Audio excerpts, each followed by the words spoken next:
Bonjour, ici Gaëlle, votre coach bien-être en direct de Tokyo qui vous présente les Wednesday Wellness Tips. Il y a quelques mois, j'ai fait une classe avec une spécialiste du désencombrement. Ça a été pour moi une expérience incroyable, très thérapeutique et qui m'a apporté beaucoup de bien-être et c'est pourquoi aujourd'hui j'ai décidé d'en parler avec vous. On pense souvent que désencombrer, c'est simplement ranger, trier ses affaires, faire du vide dans une pièce. Mais en réalité, c'est bien plus profond que cela. Il ne s'agit pas seulement des objets qu'on possède, mais aussi de l'énergie qu'ils portent, des souvenirs qu'ils retiennent et de l'espace mental qu'ils occupent. Lorsque nous désencombrons notre maison, nous désencombrons aussi notre esprit. Et en laissant partir ce qui ne nous sert plus, on fait de la place pour ce qui compte vraiment. Aujourd'hui, voyons ensemble comment le désencombrement peut transformer votre bien-être de l'intérieur comme à l'extérieur.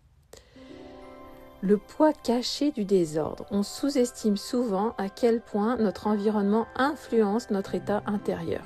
Le désordre, qu'il soit visible ou caché, a un impact psychologique réel.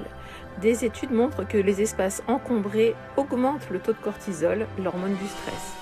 Ils fatiguent le cerveau, ils brouillent la concentration et ils nous empêchent de nous détendre pleinement. Chaque objet autour de vous capte un peu votre attention. Il vous rappelle une tâche oubliée, une décision reportée, une émotion non résolue. Et tout cela finit par créer un bruit de fond constant. Quand vous entrez dans une pièce encombrée, votre système nerveux se tend.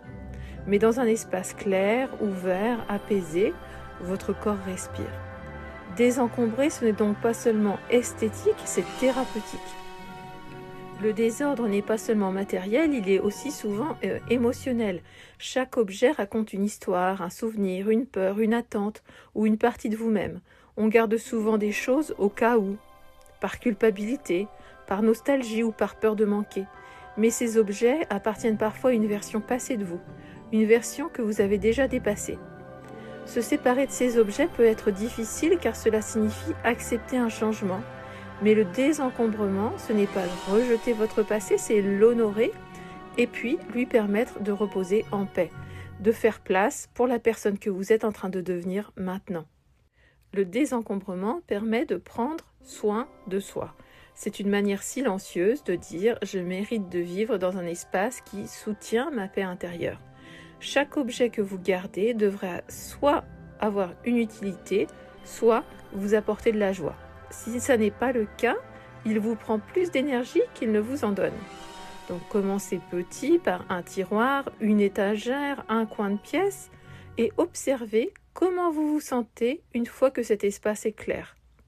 La sensation d'apaisement, de légèreté, c'est votre bien-être qui s'étend doucement. Le désencombrement n'est pas une quête de perfection, c'est une pratique d'intention. Choisir consciemment de vivre avec ce qui nous fait du bien. Il y a bien sûr dans le désencombrement aussi une symbolique de lâcher prise. Chaque fois que vous laissez partir un objet, vous entraînez une forme subtile de lâcher prise. Vous apprenez à faire confiance, à vivre sans le « au cas où », à croire que vous avez déjà assez et surtout que vous êtes suffisant tel que vous êtes. Ce lâcher-prise matériel ouvre la porte à un lâcher-prise émotionnel. On se libère de certaines attentes, de certaines peurs, de certaines culpabilités. Désencombrer, c'est comprendre que l'on peut honorer un souvenir sans le posséder. C'est dire merci à ce que les choses nous ont apporté, puis les laisser partir avec douceur. Le désencombrement va bien sûr au-delà des objets. Quand vous commencez à désencombrer votre espace, vous remarquez vite d'autres formes de désordre.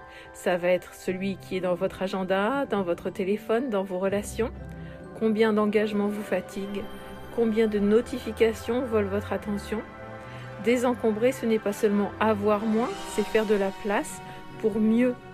Moins d'objets, mais plus de sens. Moins de bruit, mais plus de paix. Moins de quantité, mais plus de qualité. En simplifiant votre monde extérieur, vous simplifiez aussi votre monde intérieur. Et vous découvrez que le vrai bien-être ne vient pas de ce que vous possédez, mais de ce que vous choisissez de ne plus porter. Alors par où commencer? Si vous ne savez pas, posez-vous simplement cette question. Est-ce que cet objet ajoute de la paix à ma vie ou m'en enlève-t-il? Puis allez-y doucement, une pièce à la fois, un tiroir à la fois, une décision à la fois, juste avancez sans pression. Souvenez-vous, désencombrer, ce n'est pas se priver, c'est se retrouver. Quand vous libérez de l'espace autour de vous, vous libérez aussi de l'espace en vous. Quand vous laissez partir ce qui vous ne correspond plus, vous ouvrez la porte à ce qui vous élève. Le désencombrement, ce n'est pas seulement un acte d'ordre, c'est un retour vers vous-même, une invitation à la simplicité, à la présence et à la paix. Si cette vidéo vous a inspiré à créer plus d'espace et de sérénité dans votre vie, partagez-la avec quelqu'un qui en aurait besoin. Et abonnez-vous pour d'autres vidéos sur le bien-être, la pleine conscience et la simplicité. Je vous dis à la semaine prochaine et d'ici là, rappelez-vous d'être la version de vous-même que vous préférez. Au revoir.